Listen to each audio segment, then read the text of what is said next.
The emergency broadcast echoed through every ship and station in the known galaxy. It was the third alert this week, and everyone knew what it meant. The Shadow Claws had claimed another world.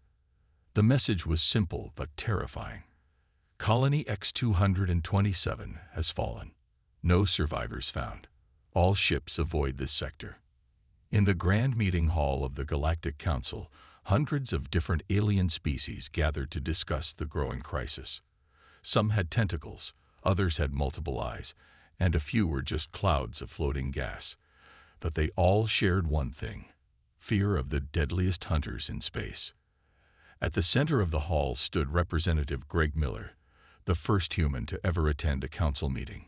He watched in silence as holographic images showed the destruction of yet another colony. The images made his stomach turn, but he kept his face neutral, just as his diplomatic training had taught him. An elder council member, who looked like a tall praying mantis, stepped forward. "These beasts have hunted our peoples for 10,000 years," it said, clicking its mandibles. "Their armor cannot be pierced by our strongest weapons. Their claws cut through battleship hulls like paper. They can turn invisible at will. And their speed." The mantis-like alien shuddered. No one has ever survived a direct fight with them. Greg listened carefully as more representatives shared their stories. The Shadow Claws had first appeared from deep space, targeting any civilization that reached the stars. They weren't mindless beasts. They were intelligent, organized, and seemed to enjoy the hunt.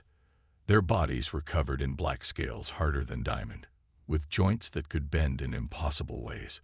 They could survive in space without protection and run faster than most ships could fly in atmosphere. "Show him the recording," said another council member, this one looking like a blue turtle with crystal shells. A new hologram appeared, showing security footage from a space station. The video quality was perfect, making what happened next even more horrible to watch. The station's walls suddenly burst inward. Through the holes came creatures that looked like a mix between Earth's praying mantis and a velociraptor, but covered in black scales that seemed to eat light itself. Their eyes glowed red, and their claws left trails of sparks as they ran across metal floors. The station's security forces fired everything they had: plasma bolts, laser beams, even old-fashioned bullets. Nothing worked. The weapons either bounced off or seemed to be absorbed by the black scales. The creatures moved like living shadows, appearing and disappearing at will. They didn't just kill. They played with their prey, herding the station's people into groups before picking them off one by one. The recording ended with a close-up of one Shadow Claw looking directly at the camera, its mouth full of needle-sharp teeth curved into what looked like a smile. "This recording," said the Mantis Elder, "was from just 3 days ago. A station of 10,000 souls. None survived." Greg felt cold sweat on his back, but he also felt something else: anger. Humans had just joined the galactic community.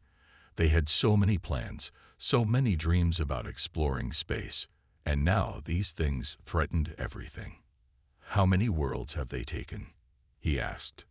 37 in the past year alone," answered the turtle-like alien. "They're getting bolder, attacking bigger targets. Some say they're preparing for something big. And nothing hurts them, nothing at all." "Their armor adapts," said a new voice, belonging to a being that looked like a floating jellyfish. "Any weapon that manages to damage them once never works again. They learn and evolve faster than we can develop new weapons. Some species tried using biological weapons. Others attempted to trap them in artificial black holes. Nothing worked. The Shadow Claws always survive, and they always come back stronger." Greg stood up straighter. Earth had just finished building its first colonies. His own family was planning to move to Mars next year.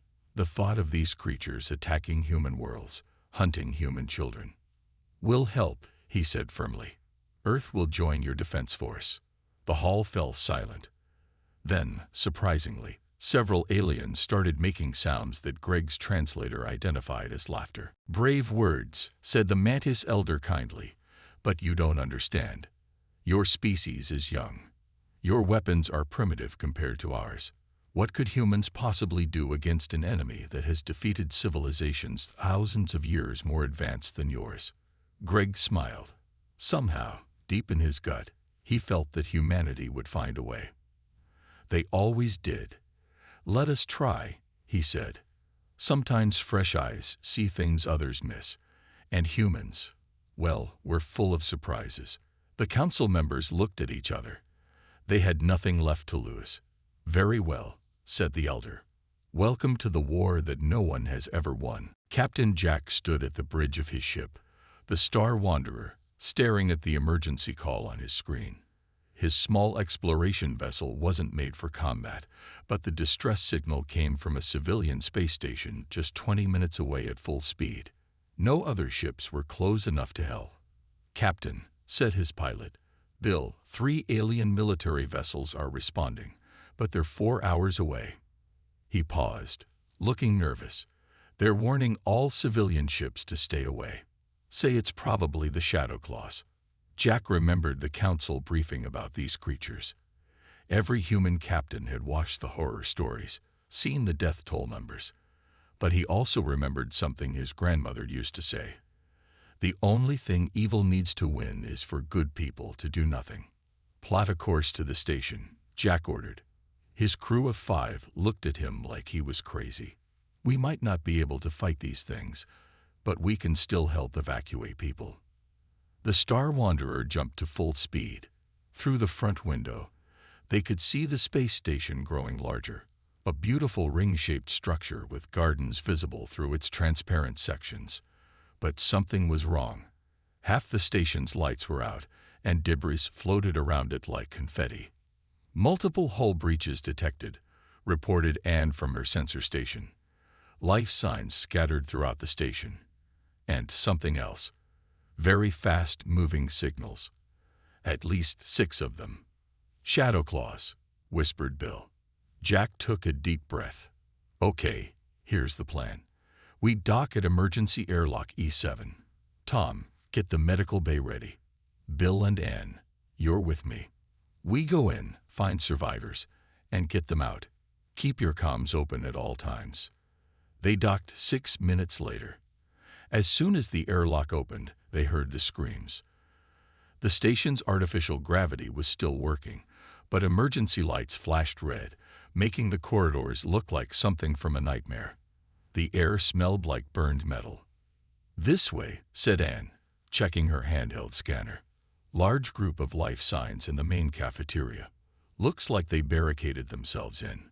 They moved carefully through the corridors, stepping over signs of battle, burned walls, claw marks in solid metal, and things they tried not to look at too closely. The survivors had managed to seal the cafeteria's main doors with kitchen equipment. Hello, Jack called through the door's intercom. This is Captain Jack from the human vessel Star Wanderer. We're here to help. For a moment, nothing happened. Then a voice replied in broken English. Humans, you must leave. The shadows, they hunt us. No escape. We have a ship docked at E7. We can get you out. How many are you? 23, the voice answered. But the creatures, they guard the corridors.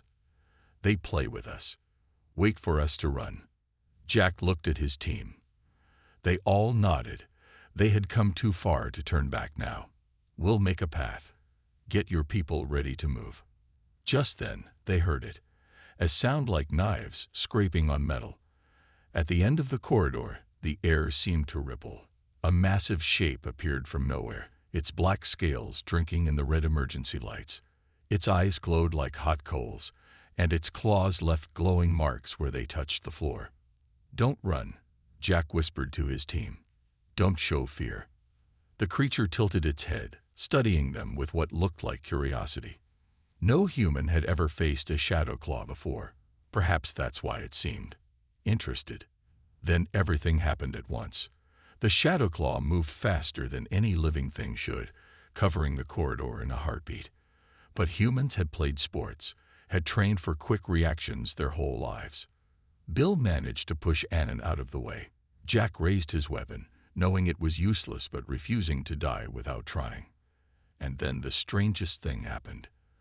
The creature swung its claws at Jack, but as he moved to dodge, his hand automatically came up in a defensive motion, and he slapped the shadow claw right across its face. The sound echoed through the corridor like a thunderclap. The shadow claw froze. A tiny crack appeared in its scales, right where Jack's hand had connected.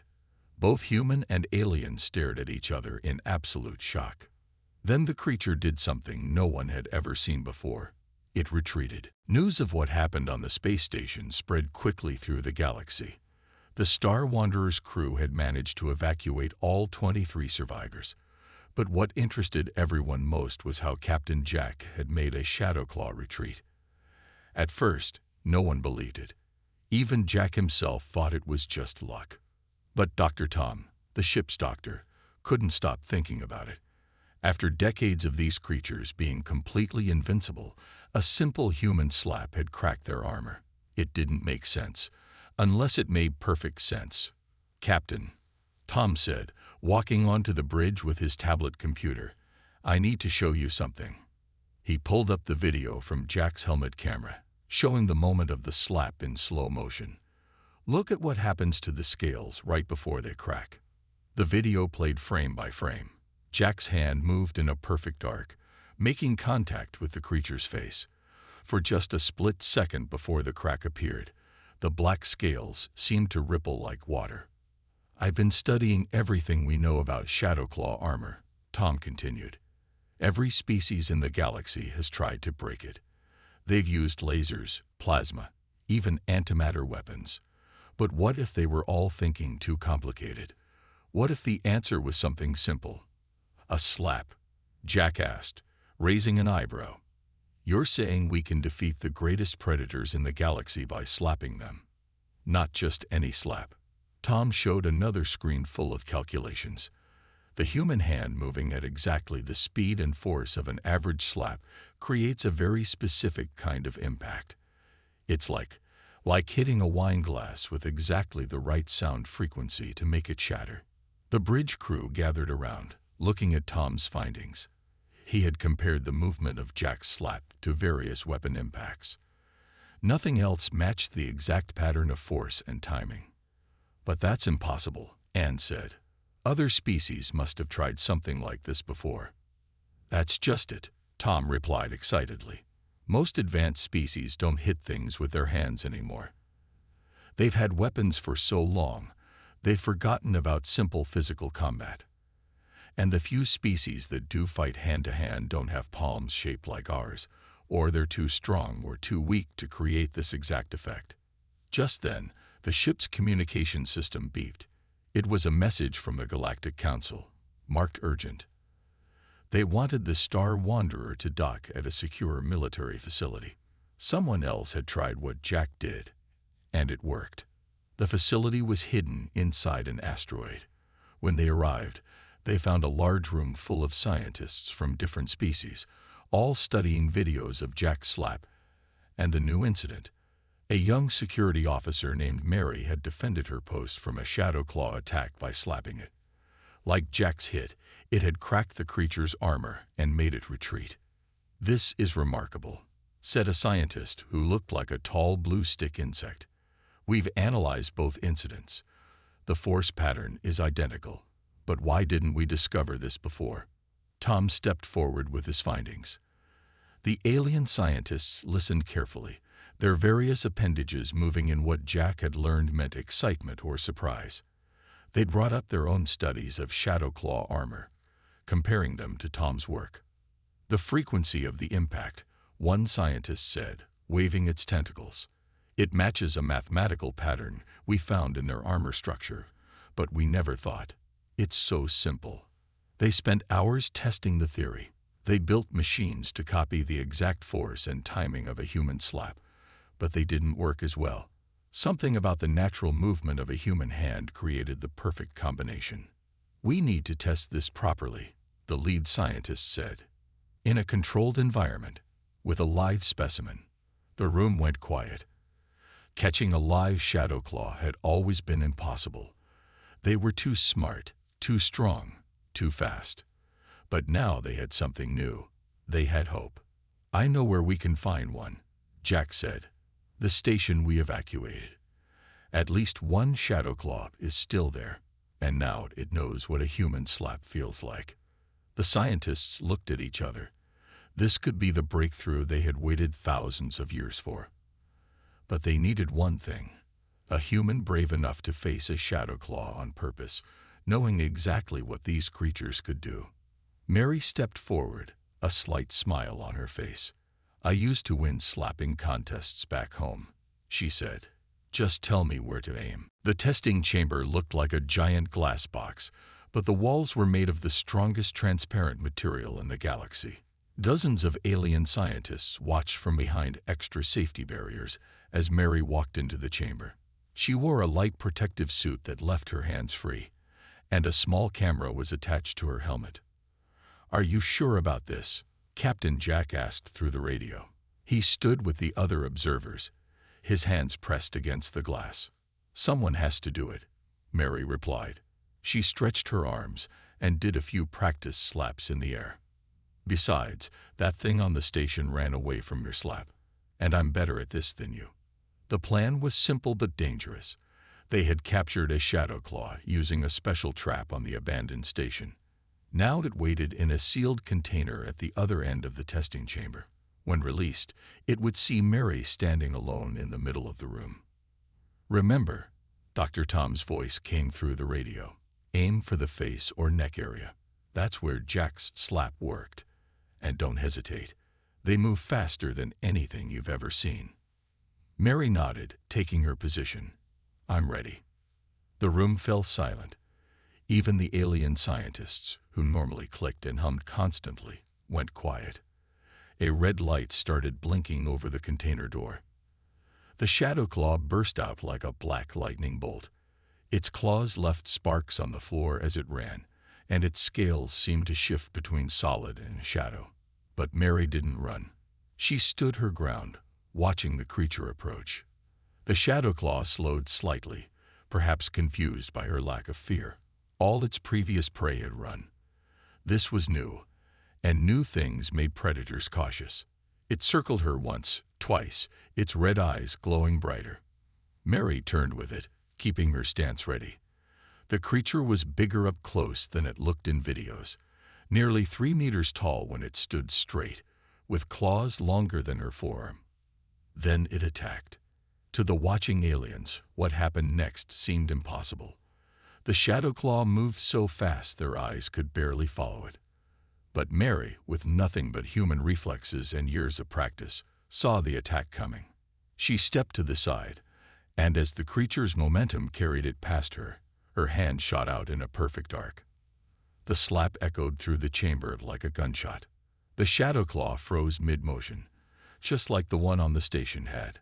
A web of cracks spread across its face scales, starting from where Mary's palm had connected. For a moment, nothing moved. Then the creature did something no one had ever seen before. It made a sound. A high-pitched whine, like metal under stress, came from its throat. It backed away from Mary, its clawed hands rising to touch its cracked face. "Again," Dr. Tom shouted through the radio. "We need to be sure." Mary didn't wait. She advanced on the creature, her hand raised. The Shadow Claw, the deadliest predator known to the galaxy, the terror that had destroyed entire civilizations, retreated. But Mary was faster. Her second slap caught it on the side of its neck. More cracks appeared, spreading down to its shoulder. The creature's whine got louder. "The armor structure is failing," one of the alien scientists shouted. "The resonance is spreading through the connected scales." Mary kept advancing. Each step she took, the Shadow Claw took one back. Its perfect killing machine body seemed to tremble.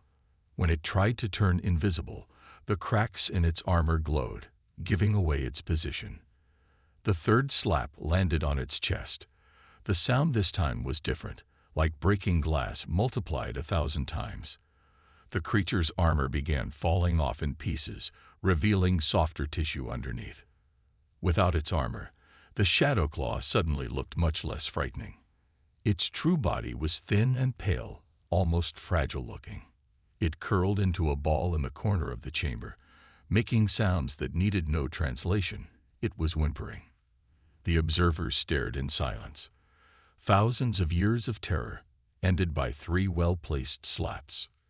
"Well," Mary said, rubbing her palm, "I guess they're not so tough after all." Outside the chamber, the alien scientists burst into cheers, their various appendages waving in excitement. Captain Jack grinned at Dr. Tom, who was already busy noting down everything they'd learned. But one old alien scientist, who had lived through 3 Shadow Claw attacks, asked the question everyone was thinking. How do we teach the rest of the galaxy to slap like a human? The news spread across the galaxy faster than light itself. The unbeatable Shadow Claws had a weakness, and that weakness was a human slap. At first, many species thought it was a joke. Some even got angry, thinking humans were making fun of their suffering. But then they saw the videos. The recording of Mary's test became the most watched piece of footage in galactic history. Every news channel showed it on repeat. Scientists studied it frame by frame. Military leaders watched it thousands of times, trying to understand exactly what had happened. In the week that followed, the Galactic Council turned the asteroid base into the headquarters of what they called Operation Slapback. Hundreds of human volunteers arrived from Earth and its colonies. Some were soldiers, some were martial artists, but many were just ordinary people who wanted to help. Captain Jack watched from the control room as Mary taught the first class of what everyone now called slap warriors. The room was filled with humans practicing their slaps on special training dummies, designed to measure force and timing. Remember, Mary called out to her students, "It's all in the wrist. Too much arm makes it too powerful. Too little makes it too weak. You want that perfect sweet spot that makes their armor crack." Dr. Tom had set up a huge laboratory where he worked with alien scientists. They had discovered that the Shadow Claw they captured wasn't the only one affected. Word came in from across the galaxy. Every Shadow Claw that got slapped lost its armor in the same way. Even better, once their armor cracked, it couldn't grow back properly. The vibrations from a human slap create a chain reaction in their scales. Tom explained to a group of military leaders. It's like hitting exactly the right note to shatter a glass, but it only works with the natural movement of a human hand. Our palms evolved to create this exact pattern of force. An alien admiral, who looked like a giant purple crab, raised one of its claws. But how did humans develop this ability? Tom smiled. Pure accident. On Earth, slapping was sometimes used in games or contests. Nobody ever thought it would be the key to defeating space monsters. The next big test came when a colony on the edge of human space reported a Shadow Claw attack. This time, instead of running away, the colonists fought back. A team of newly trained slap warriors arrived within hours. The battle was recorded by security cameras. 5 Shadow Claws had invaded the colony's main dome. They expected to find easy prey, like always. Instead, they found 30 humans waiting for them, hands raised and ready. The aliens watching the recording couldn't believe their eyes. The deadly predators actually tried to retreat when they saw the humans approaching. But they weren't fast enough. The sound of synchronized slaps echoed through the colony's corridors. Within minutes, all 5 Shadow Claws were crouched in corners, their armor shattered, whimpering like scared puppies. Not a single human had died, not even one injury. The creatures that had terrorized the galaxy for thousands of years had been defeated by what was basically a coordinated slapping party. Word got back to the Shadow Claw homeworlds. No one had even known where they came from until now, but suddenly their ships appeared in deep space, turning around, fleeing from human-controlled areas. The hunters had become the hunted. The Galactic Council called an emergency meeting. This time, when Representative Greg Miller walked into the Great Hall, no one laughed. The mantis-like elder who had dismissed humans before now bowed its head in respect. "We have underestimated your species," it said. "In our arrogance, we thought only advanced technology could defeat the Shadow Claws. We never imagined the answer would be something so simple." Greg smiled as he looked at the latest reports. Human ships were now the most requested for colony protection. Some alien species had even started trying to copy human hand shapes, hoping to learn the perfect slap. Sometimes, Greg said, remembering an old Earth saying, "The best solution is the simplest one." And sometimes the most powerful weapon isn't a weapon at all. As if to prove his point, a message flashed on the Council's main screen. Another Shadowclaw attack had just been stopped. The report ended with words that were becoming very common across the galaxy. Humans arrived. Situation handled. Cleanup crew requested to remove shed scales. 3 months after Mary's famous test, humanity launched its first major offensive against the Shadowclaws. Deep Space Scouts had found one of their biggest nests, an abandoned space station they have taken over. In the past, such a discovery would have led to the entire sector being quarantined. Now, it was an opportunity. Captain Jack stood on the bridge of his ship, which had been upgraded and renamed the First Slap. It wasn't the biggest or most advanced ship in the fleet, but it had become a symbol. Around him, 50 other ships moved into position, each carrying teams of trained slap warriors. Latest scan shows at least 30 Shadowclaws inside the station, and reported from her console. They've noticed us, but they're not running. I don't think they know about humans yet. Jack nodded. This group of Shadowclaws had been hiding in a remote sector, cut off from news about what was happening elsewhere in the galaxy. They were about to get a very surprising welcome party. All teams, he said into the fleet comm, remember your training. Move in groups of 3. Watch each other's backs. And remember, aim for the face and neck area. That's where the scales are weakest. Mary's voice came through the comm. She led the main assault team. Don't forget the new stuff we learned. They can't turn invisible properly once they're scared. And they always dodge right when they attack. Their bodies can't help it. The fleet moved in perfect formation.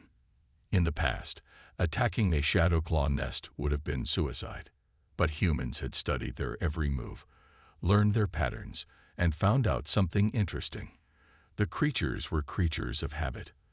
Like any predator, they had favored tactics, preferred attacks, and most importantly, predictable reactions. The first team entered the station through an airlock. Their body cameras showed what happened next to everyone watching. 3 Shadowclaws rushed them, moving like black lightning, their claws leaving spark trails in the air. But the humans didn't run or freeze. Instead, they spread out in a triangle formation, hands raised. The sound of 6 perfectly timed slaps echoed through the station's corridors. The Shadowclaws stopped mid-attack, their armor cracking like ice in spring. They tried to turn invisible, but the cracks glowed, making them even easier to spot. More teams entered through different airlocks. The Shadowclaws tried to use their usual tactics, appearing from nowhere, attacking from above, herding their prey into traps. But none of it worked. Every attack was met with slaps that cracked their armor and sent them running. They're gathering in the main cargo bay, Anne reported. All of them. I think they're trying to figure out what's happening. Jack smiled. Perfect. Mary, take your team in. Let's show them why they should have stayed away from human space. Mary led 20 slap warriors into the cargo bay. They found all the surviving Shadowclaws huddled together, their armor cracked and falling off, making those strange whimpering sounds. When they saw the humans enter, they tried to look scary, raising their claws and showing their teeth. But everyone could see them trembling. Mary stepped forward, raising her hand. The entire group of Shadowclaws flinched back. That's right, she said, even though they probably couldn't understand her. The galaxy belongs to everyone, not just you. Time to learn some manners. What followed was the largest synchronized slapping in human history. The sound echoed through the entire station like a weird kind of music. When it was over, the cargo bay floor was covered in broken Shadowclaw scales, and the creatures themselves were curled up in balls, all their scariness gone. Station secured, Mary reported. No human casualties. Not even a scratch. The news spread quickly. The Shadowclaw's greatest stronghold, taken without a single death. Celebration broke out across the galaxy. Species that had lived in fear for thousands of years suddenly saw hope. But for Captain Jack, watching the cleanup from his bridge, something even more interesting was happening. One of the captured shadow claws had started making different sounds. Dr. Tom, who was studying their language, said it was trying to communicate. "I think," Tom said excitedly, "they want to talk. They've never tried to communicate with other species before. They've always just hunted and killed. But now," Jack finished his thought, "now they've learned what it feels like to be afraid." 1 year after the first human slap cracked a shadow claw's armor, the galaxy had changed completely. The great halls of the Galactic Council looked very different now. Among the various alien representatives sat 3 shadow claws, their armor purposely cracked to show they came in peace.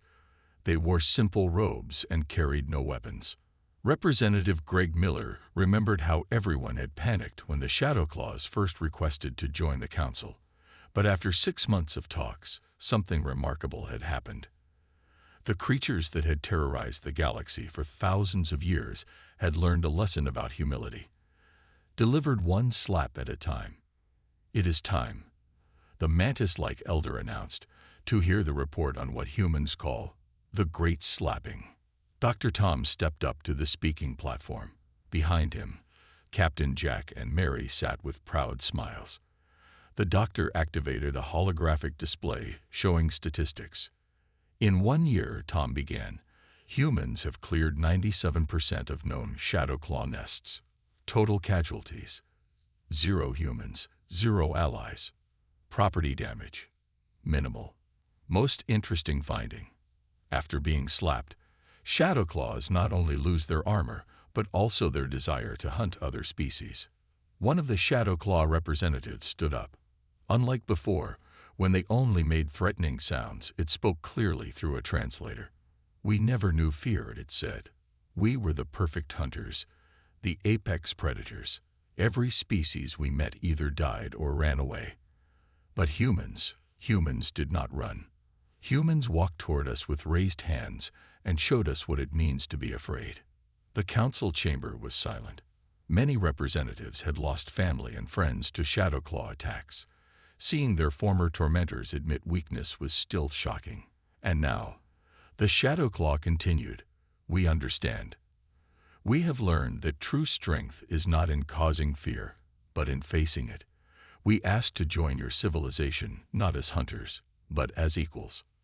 Mary, who had personally slapped more shadow claws than anyone else in the galaxy, spoke next. "The funny thing is, we humans never thought of slapping as a weapon. It was something we did in games, or when we were angry but didn't want to really hurt someone. Who knew it would save the galaxy?" The council meeting continued with reports from different worlds. Shadow claws were helping rebuild the colonies they had destroyed. Their knowledge of space travel and their natural abilities made them excellent explorers when they weren't using those skills to hunt. In training centers across human space, a new tradition had started. Alien species sent their young to learn what they called the human way. Not just how to slap properly, but how to face problems with simple solutions, how to think differently about old challenges. "But there's something even more interesting," Dr. Tom added, showing new data. "We've studied why human slaps work so perfectly.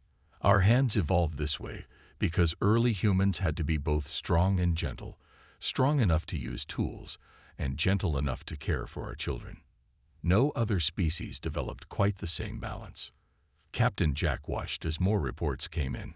Ships that once carried weapons now carried human peacekeepers. Planets that had been abandoned due to shadow claw attacks were being resettled.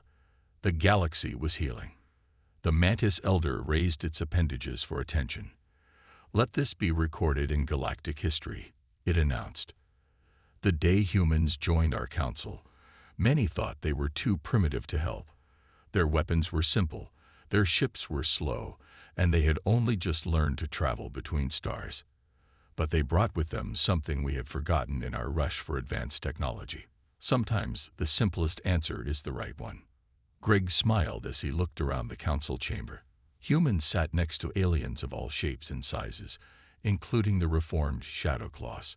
Ships from 100 worlds orbited peacefully above, all because someone had slapped a space monster. The final report of the day came from a distant colony. A group of young Shadow Claws had been caught trying to scare some alien children. Their punishment?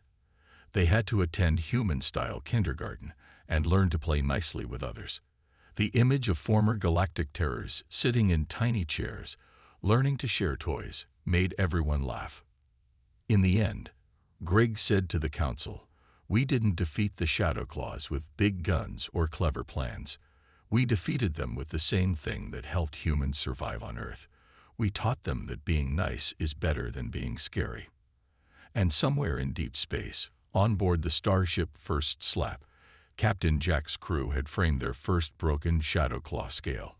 Under it, they had written the words that had become famous across the galaxy. "Problems big and small. Humans solve them with a slap, y'all."